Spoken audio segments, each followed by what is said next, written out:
morning, amigos. Today I want to talk about colitis. Colitis comes from colon, which means large intestine. And of course, itis means inflammation. So anytime you see itis on anything, it means inflammation of. So this is an inflamed large intestine. People with colitis have pain, abdominal pain. They have trouble digesting food. They usually have diarrhea, or it could go back and forth between constipation and diarrhea. Sometimes blood, because that heat, which is inflammation, right, it attacks blood vessels and can cause bleeding. Of course, anytime there's unexplained bleeding, you need to get to an emergency clinic and have them check that out, because it could be cancer or something else. But anyway, I'm prompted to talk about this because I saw an article recently in Science Daily where scientists were trying to figure out the cause or causes of colitis. And they threw their hands up. Of course, they have no idea, really. They say, well, stress may be part of it, but it's not the answer. It's not the cause. And of course, what would they know, since they cannot connect mind and body? Emergency medicine is not designed to connect mind and body or explain any problems that in the body that are caused by the mind. And colitis certainly is one of those. So they found a microbe in their microscope. Oh, this is the cause. It's this microbe. It's a microbe. Well, I know from Chinese medicine, and I know from my own personal experience with patients, that colitis always happens, or is always caused by worrying and anxiety. Maybe guilt in the past, but worrying about the future. Usually about worrying about the future. Worrying. And some hurrying too. Hurrying creates heat. You know, when you worry, you tighten up areas of the body. We all do, sometimes. And the purpose of that is to get you ready to fight or flee in an emergency. But see, people hold that tightness a certain percentage day and night, and that causes physical problems. So if you tighten up your fist, and you hold it there, you'll notice that it starts to get warm. That's the inflammation. That's the itis from stagnant qi, from qi energy that isn't moving, and it will ruin your hand if you do that. For days and days on end, you'll hurt your hand. Well, that's what people are doing to their organs. They tighten them around the chest, cause heart attacks. Tighten them from the lungs, asthma. Tighten up all kinds of body parts and cause all kinds of problems. So that's liver qi stagnation. We call that liver qi stagnation. And in this particular case, we call it liver insulting colon. The liver insulting colon, because it's tight.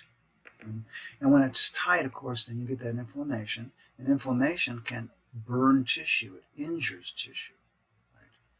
So that it becomes ulcerative colitis. If it's allowed to progress, it's ulcers inside. That's where the tissue is burnt, and it's just not processing food, hardly at all. And there's a lot of pain because the food is stuck. The food isn't moving anywhere. Then the blood gets stuck, and then that causes pain. So it's not something that you want to let go or just ignore. And the medical establishment has no answer, really, except to take out your colon and give you a bag to collect your feces. So it can get so bad that you could die. So it can get really severe. Now, we don't want to confuse it with Crohn's disease, which could be anywhere in the small intestine or large intestine. That's also severe, and that is also liver qi stagnation, and also irritated bowel syndrome is a milder form of colitis. But again, it's difficulty digesting food, diarrhea and constipation going back and forth. That's IBS. And it's liver qi stagnation in the large intestine. So, I had a good friend from high school who was a worrywart. He worried about everything. and he was always insecure, and he developed colitis, and he was pooping all the time, and it was watery, and he had stomach cramps, typical symptoms. So um, Western medicine wasn't helping him at all, and this was in the mid-70s. A medical doctor came back from China with some little bit of acupuncture knowledge. He came out to West LA, and my friend, and he got a series of acupuncture treatments, which moves chi, liver chi, and you know what? It was gone. Colitis was gone. I mean, he was sold. I was sold. I said, wow, that's pretty cool. This is before I started studying Chinese medicine, right? So I already had firsthand, secondhand evidence that, wow, that works.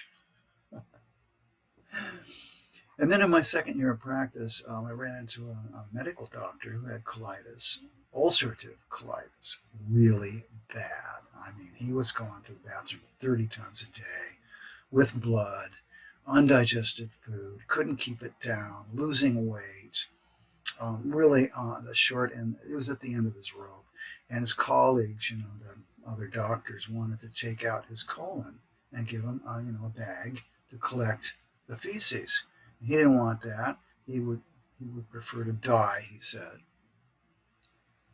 Then he found out about me, so I started making house calls. And on the first visit, I gave him acupuncture, acupressure, and herbs, Chinese herbs, to move liver qi and calm his mind and calm his large intestine.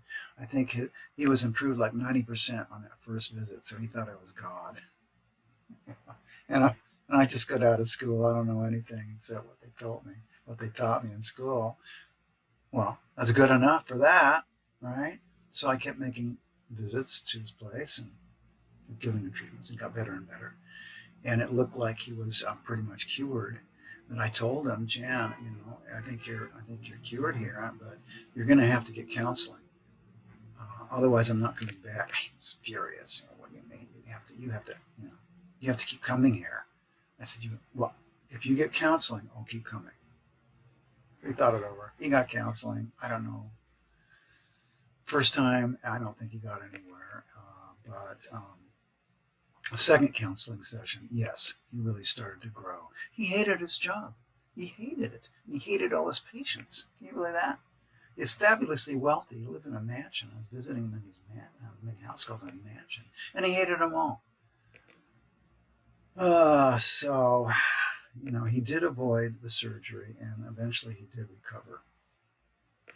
So there you go. That's colitis and ulcerative colitis, and it's pretty nasty stuff. So don't let it go. Get some acupuncture. I do actually over Skype. I counsel people for colitis and help them see that life is a balance and that they need problems and solutions. That problems and solutions are of equal value. You have to understand that. You have to see, that's my Taoism. So I see the universe as a Taoist, and believe me, problems are a blessing because they help me grow. And there'll be one solution or another, be a solution for that.